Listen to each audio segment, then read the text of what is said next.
tu la wale malo le wa fore mai wa lua se fulu male ono le a fai le wa o yai tangata afia fa pe mai fam talanga to ono le wa fa popo ia o isi tu singa o lua lima ia o lona winga o le la fa solo atu ina fa popo pe la to fa pe fam talanga o nisio le au o fa ngar so le ton la voledi o le ia ngale sa ton la ban ferma le sa fia ngai mali malanga le sa tong mai ia o le tulanga le na ele o se pelava na mato tau faiatu ma tau longo pe pa ia ma malu tato tro ele o se meta to te ono fa polinai tato te talo ma na tua ila to o le mo au o tato malo o ila to ia o lo pito iluma le leina pito iluma ia le fa pe fa talanga wa fia le me fa fta ia ia o lo o ia pelanga le o le tua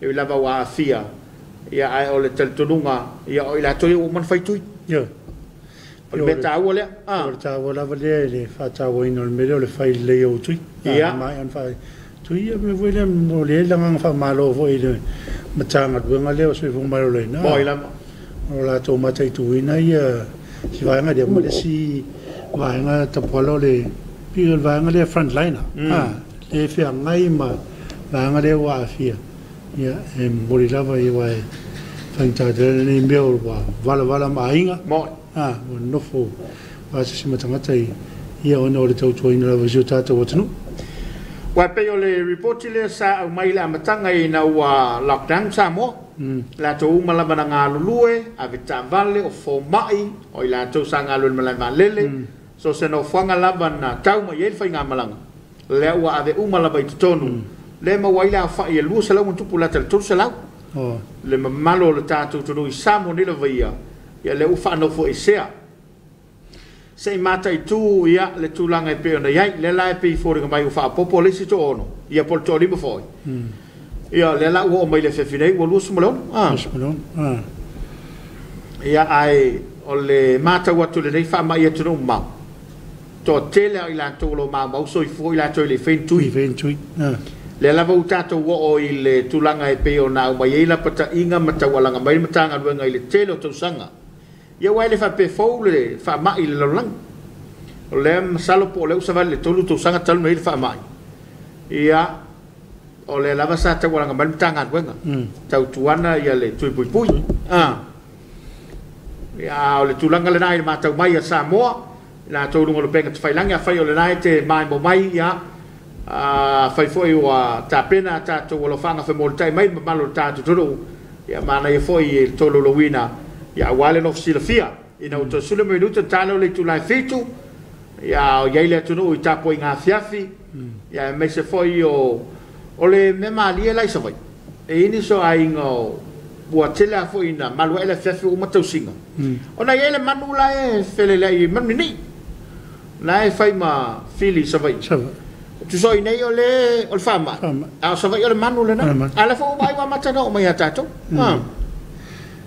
ya tu langa le nai le mai mo mai o ele na fa tai manava ya tu mau ya malolo nga lulu wa mato nei ia se vanga na lava ia ofisa fasala lau ia mala unanga leo fale mai tinei mu ia pe ona unanga ia lo fa o nei te e pe o le si me mana ia nei i tanga ia fa tanga nei malo mai le valo ngai da ia la filo ai tonu male ma le vai ka mai foi de talai tu me io mai faf ia mai faf ia mai faf ai pe o tulanga la e le bai mobile tato tro ia e la ngona foi la ngang faf tai malo le no talo tai o le malo fa pe foi tai o kanisia ia fa fele tfo ia la tolo mai mo mai ia tato fo televise e ia le le tunga lunga le lo lunga lo penga te fai langi ia mai inisio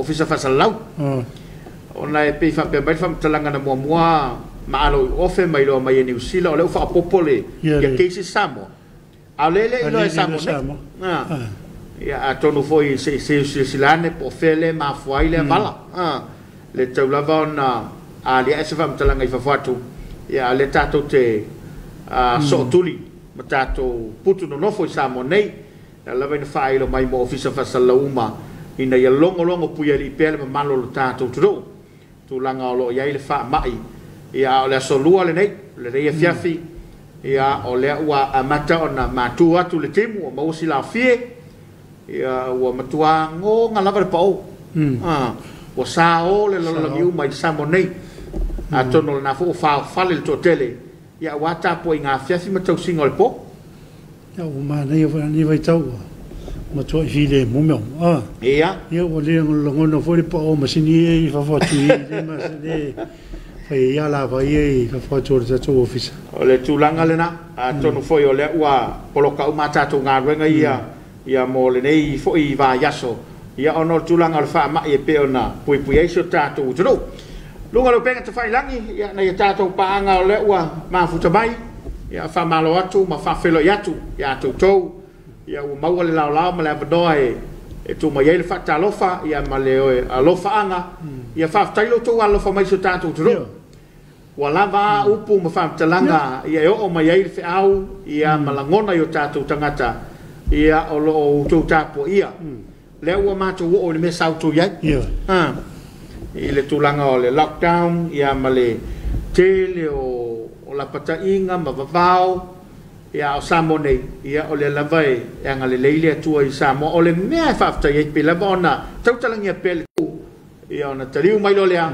fa mai altar kala por Suluaulama i le Afiafi Ekalesia fa potputonga Christian Samoa official le failau tusi ao Fontanga Komiti EFKS o le ata oto ia o pa ia mama malu fa le tua o pa ia foi mama malu fa le atunu a o le nei fa silanga e mo sui mama malu uma o le Komiti EFKS ale Ekalesia fa potputonga Christian Samoa fa pea o la tatou feilo inga ma le asi singa e be ona fonga ina mafua mo le asonga fua lua se fulu ma le fa Januari lua afe lua se fulu ma le lua ua le fa taunu wina ona o polo inga le malo mo le koviti ma ona puipuinga e pe ona fa sala la wina ai te talo atu ile ava ma le fa alo tele ina ia tatou poto uma ile fonga fa le ono i tamalingi le asonga fua tolu se fulu ma le tasi o Januari lua afe lua se fulu ma le lua i le valu i le tae au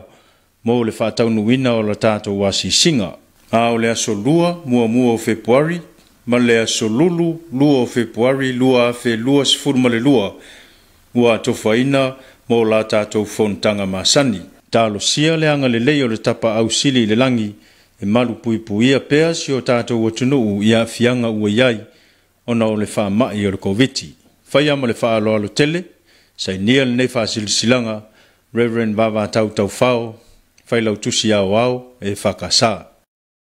Fasilanga mai le kalesia whaapotopotonga Christian Samoa poutasi whanearili, whasilanga. O le mātou le so po ia malai o tautianga wai whaingatau wa mai e pai lei. Iona tupua mo na papa whaasau. Na au le vante teo le tō whama le moia lualuma mao. I pona o matula toa o whailaunga tō fia o le tado. O lo ta ui le tui vee, ai li polipoi e le atu po niu. Mua iona mātou whātulo watu Samoa wa oele nu tofi. Tulou nau lau whanua mamala, tulou, a wai le mamae lota mi ngao.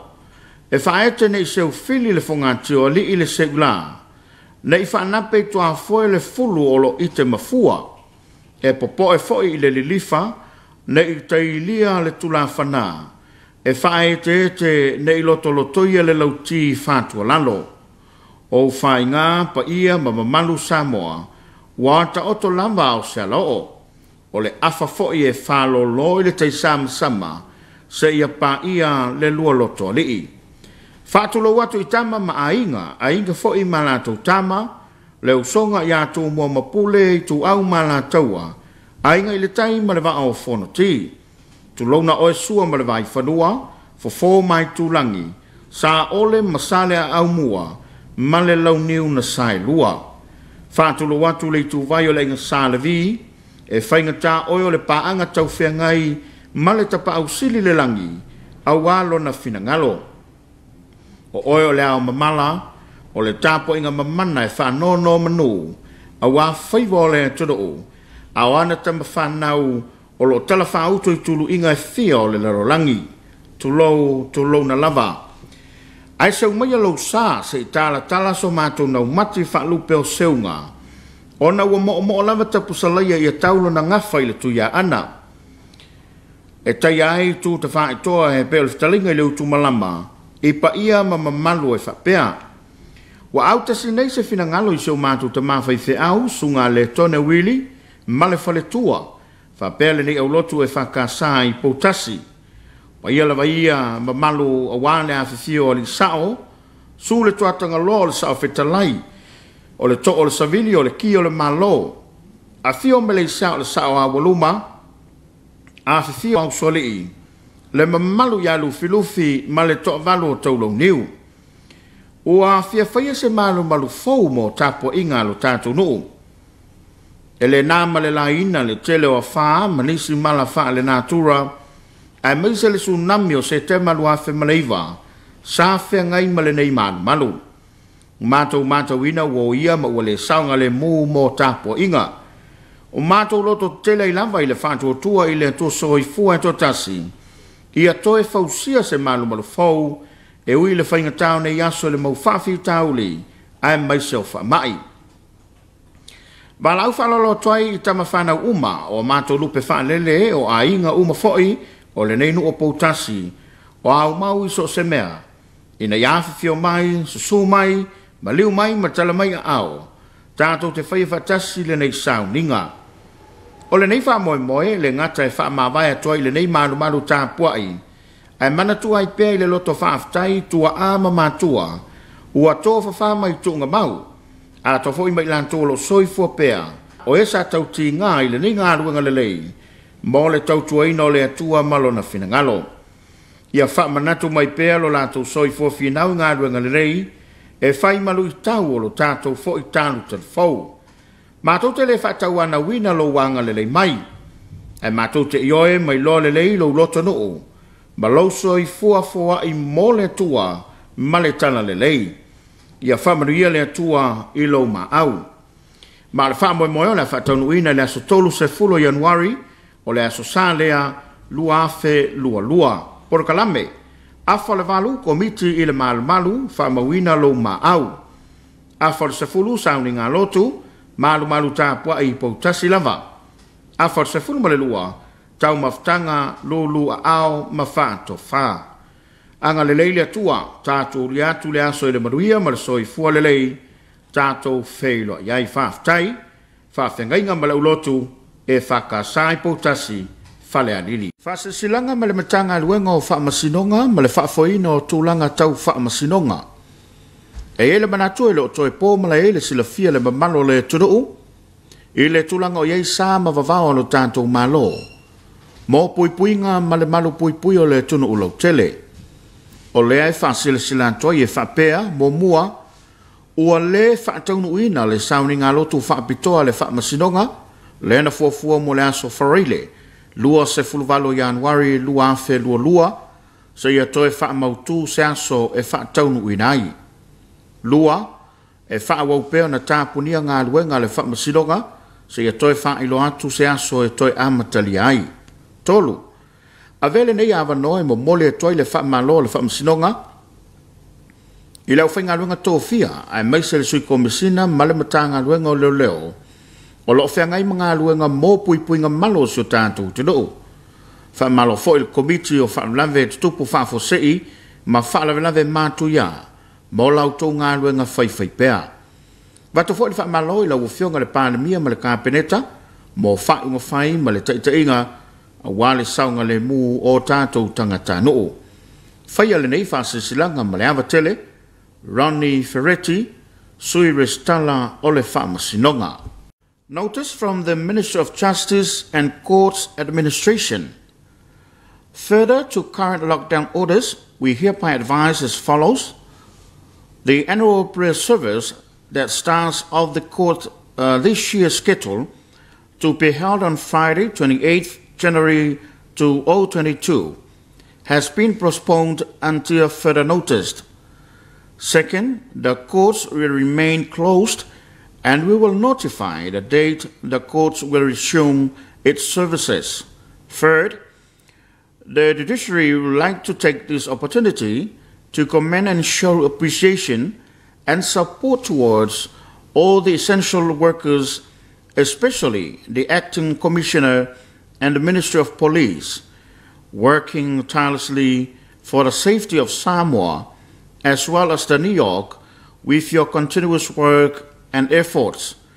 We also commend the work of the Honorable Prime Minister and Cabinet during these testing times, with crucial decisions that need to be made for the well-being and safety of our people. Maleavatele, Ronnie Ferretti, Acting Registered of the Courts. Ekalesia fa potpitonga Christian Samoa, official le failau tusi awao. Fontanga, Komiti o EFKS. O le ata oto ia upa ia mamamalu fa le tua, upa ia foi mamamalu fa le atunuu, a o le nei fa silanga e mo sui mamalu uma o le Komiti o EFKS a le ekalesia fa potpitonga Christian Samoa e fa pea. O la tātou whailoa inga ma le asi singa e beo na whangaina ma fuafua mo le asonga fua lua se fulma le wha Januari lua afe lua se fulma le lua ua le whataunu wina. Ona o poloa inga le malo mo le koviti ma ona puipuinga e beo na whasala la wina. A e te talo atu i le ava ma le whaalo alo tele. Ina ia tātou poto uma i le whangafa leono i tā malingi i le asonga fua tolu se fulma le tasi o Januari lua afe lua se fulma le lua. I le valu i le tae au, mo le whātaunu wina o la tātou wasi singa. A o le aso lua, mua o Februari, ma le aso lulu, lua o Februari, lua afe lua sifuruma le lua, ua tofaina mo la tātou fontanga masani. Tālo sia le anga le lei o le tapa au sili le langi, e malu puipuia pea si o tātou watunuu i Afianga ua iai, ona o le whamai o le koviti. Whaia ma le whaalo alo tele, sai nia le nei whasilsilanga, Reverend Vava Tau Fao, whailau tusi au e whakasa. Fasilanga mai le kalesia whaapotopotonga Christian Samoa poutasi whalealili, whasilanga. O le mātou le so po ia malai o tautianga wai whaingatau wa mai e pai lei. Iona tupua mo na papa whaasau. Na au le vante teo le tō whama le moia lua mao. I pona o matula toa o whailaunga tō fia o le tero. O lo ta ui le tui vee, ai li polipoi e le atu po niu. Mua iona mātou whātulo watu Samoa wa oele nu tofi. Tulou na ulau whanua mamala, tulou, a wai le mamae lota mi ngao. E whaete nei seu fili le whangatio li i le segula. Nei whanape tua foe le fulu o lo ite mafua. E popo e foi i le lilifa, nei tailia le tula whanaa. E whae te nei lotoia le lauti whātua lalo. O whae ngā pa ia mamalu Samoa, wata oto lamba o se loo. O le afa foi e whalo lo i le teisama sama, se ia pa ia le lua loto lii. Whātulo watu i tama ma ainga foi malato tama, le usonga i atu mua mapule i tu au malataua, ainga i le taima le vaa o whono ti. Tu lona oe sua ma le vai whanua, fo mai tūlangi, sa ole masale a au mua, ma le lau niu na sai lua. Whātulo watu le tu vai o le inga sa le vi, e whaingata oe o le paanga tau whiangai, ma le tapa au sili le langi, au alo na finangalo. O oe o le au mamala, o le tapo inga mamana e whanono manu, au a whaivo le tudo, au ana tama whanau, o lo tala whaauto i tulu inga e fia o le larolangi, tulou na lava. Ai sau mai alo sa se i tala so mātou nau mati whaalupe o seunga. Ona ua mo lava tapu salaia i a taulo na ngawha i le tuia ana. E tai ai tu te whae toa he peo le fitalinga i leu tu malama, i pa ia ma mamalu e whapea. Wa au tasi nei se fina ngalo i seu mātou ta mawhai fe au, sunga le tone wili, male fale tua. Whapea nei au lotu e whakasa i poutasi. Wa ia lava ia mamalu a wane a whiwhio o li sao, su le tuatanga lo le sao whetalai, o le to o le savili o le ki o le malo. A whio me le sao a waluma, a whiwhio au solii, le mamalu ia lufi ma le to valu o taulo niu. Ua Afiafi se malu fou mo Tapuaiga lo tātou nuu. E le nā ma le laina le tele o wha, manisi mala wha le nātura, ai maise le tsunami o se te malu a whemaleiva, sa whea ngai ma le nei malu. Mātou ina wo ia ma ua le saunga le mū mo Tapuaiga. O mātou loto tele I lava I le whātua tua I le to soi fua to tasi. Ia toe fausia se malu fau, e ui le whainga tau nei aso le mau whawhi tauli, ai maise o whamai. Balau whalolo toai I tama whanau uma o mātou lupe whanele o a inga uma foi o le neinu o poutasi o au mau iso se mea. Ina iawhawhio mai, susu mai, maliu mai, matala mai a ao. Tātou te whai whatasi le nei sau ninga. O le nei whamoe le ngata e whamawai atoai le nei malu tāpuai. Ai manatua I pēi le loto whaaftai tua ama mātua. Ua tō whawhamai tūnga mau. A to foi mai lan tolo soi fo pea o esa tau ti nga I le ni nga ruanga le lei mo le tau tuai no le atua malo na fina ngalo ia fa manatu mai pea lo la tau soi fo fina nga ruanga le lei e fai malu I tau o lo tatou fo I tanu tal fo ma to te le fa tau ana wina lo wanga le lei mai e ma to te ioe mai lo le lei lo loto no ma lo soi fo I mo le tua ma le tana le lei ia whamaria le atua I lo ma au. Ma le whamoe o le whatanuina le aso tolu se fulo Januari o le aso sa lea lua afe lua. Por kalame, afa le valu komiti I le malu whamawina lo ma au. Afa le se fulu sauni ngā lotu, malu tāpua I poutasi lava. Afa le se fulu ma le lua, tau maftanga lu a au ma whāto whā. Anga le leile atua, tātou riatu le aso I le maruia, ma le soi fua le lei, tātou wheilo iai whaaftai, whaafengainga ma le ulotu, e whakasai poutasi, whale anili. Whasesilanga ma le matanga luenga o whaamasinonga, ma le whaafoina o tūlanga tau whaamasinonga. E ele manatu e lo toe pō ma le ele sila fia le mamalo le turuu, I le tūlanga o iei sā ma vavao no tātou malo. Mo puipuinga ma le malu puipui o le tunu ulau tele. O lea e whaasila toi e whapea, mo mua, ua le whaataunu ina le sauni ngā lotu whaapitoa le whaamasinonga, le na fuafua mo le aso whareile, lua se fuluvalo Januari, lua afe lua, se ia toi whaamautu se aso e whaataunu ina ai. Lua, e whaawaupea na tāpunia ngā luenga le whaamasinonga, se ia toi whailo atu se aso e toi amatali ai. Tolu, a vele nei awa noe mo mole toi le whaamalo le whaamasinonga. I lau whainga luenga tōwhia, ai maise le sui komisina male matanga luenga o leo, o lo whaingai mga luenga mō puipuinga malo si o tātou te noo. Whaamalo fo il komiti o whaamalave tutupu whaafosei, ma whaamalave mātu ia, mo lau tō ngā luenga whaiwhai pēa. Wato fo il whaamalo I lau whionga le pānemia ma le kāpeneta, mo whainga whai ma le taitainga, a wale saunga le mu o tātou tangata noo. Whaia le nei whaasisilanga ma le awa tele, Ronnie Ferretti, sui restala o le whaamasinonga. Notice from the Ministry of Justice and Courts Administration. Further to current lockdown orders, we hereby advise as follows. The annual prayer service that starts off the court this year's schedule to be held on Friday, 28th January 2022 has been postponed until further notice. Second, the courts will remain closed and we will notify the date the courts will resume its services.